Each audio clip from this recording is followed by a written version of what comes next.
Vers quelle heure on vous attend samedi? OK, vous allez arriver tard. OK.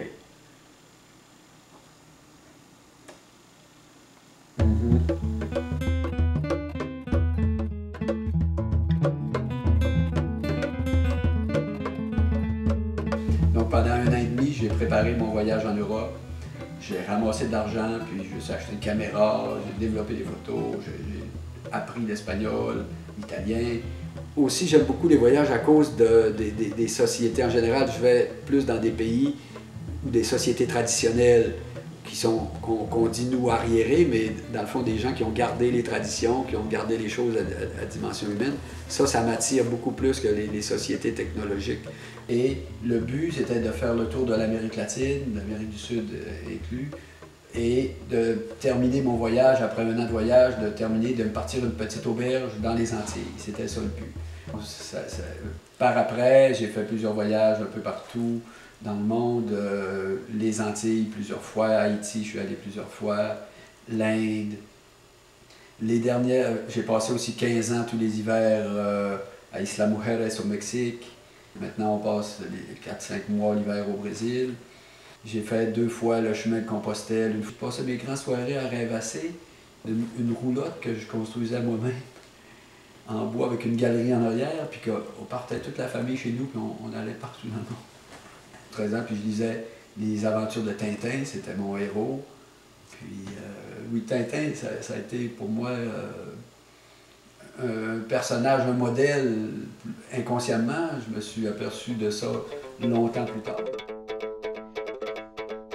Une chose intéressante dans le voyage que je me suis aperçu après coup, ce qui faisait que j'aimais tellement voyager, c'est que quand tu es en voyage de découverte, peu importe que ce soit très exotique ou un peu moins, c'est que tu es toujours présent à ce qui est en face de toi. Alors, tu n'es pas dans ton mental à penser, c'est pas au niveau de la pensée, c'est toujours au niveau de la présence.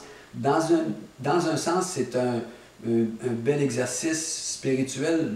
Dans ce sens-là, c'est que ça nous pratique au moment présent et au présent. Alors, on est toujours, et on oublie les automatismes et on est présent et on s'ajuste à la situation selon.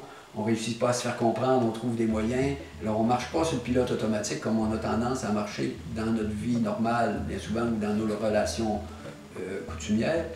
Le fait de rencontrer des gens totalement différents, qui ont des modes de fonctionnement complètement différents, ça nous permet de mieux se connaître parce que on peut se voir en perspective. Ah, moi je suis comme ça, je pensais que tout le monde était comme ça. Mais non, je m'aperçois que mon fameux projet, lorsque j'avais 23 ans, de partir une petite auberge dans les Antilles, s'est concrétisé d'une autre manière beaucoup plus tard et dans un autre contexte. Alors, ma petite auberge à Cabano, c'est comme un peu la réalisation. Je n'avais pas fait le lien lorsque j'ai acheté ça, mais soit j'habitais ma belle petite maison dans le bois sur le bord de la rivière ici, mais je trouvais ça un petit peu ennuyant.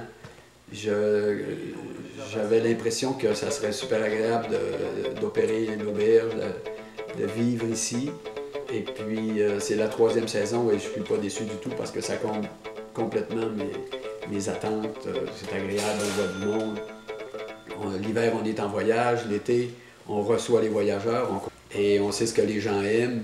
Ici, c'est un accueil chaleureux et on fait ça pas pour être gentil avec nos clients, c'est qu'on le fait naturellement parce qu'on est content de les voir puis on a du fun, on s'amuse.